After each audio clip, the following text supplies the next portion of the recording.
To add SEO descriptions in Squarespace. In order to add SEO description in your Squarespace, first head over to your website and then proceed to click on this website option right here under your left sidebar. Click on Pages, and then look in here for the page that you wish to add SEO description on. I'll choose in here this Events. Click on this gear icon just beside it.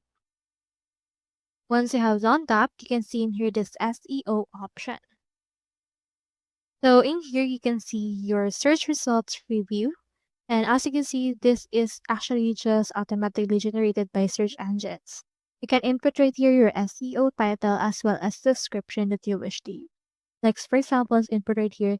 This is the events page of tutorial website.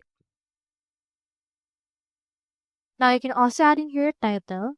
So this right here will serve as your title for the SEO.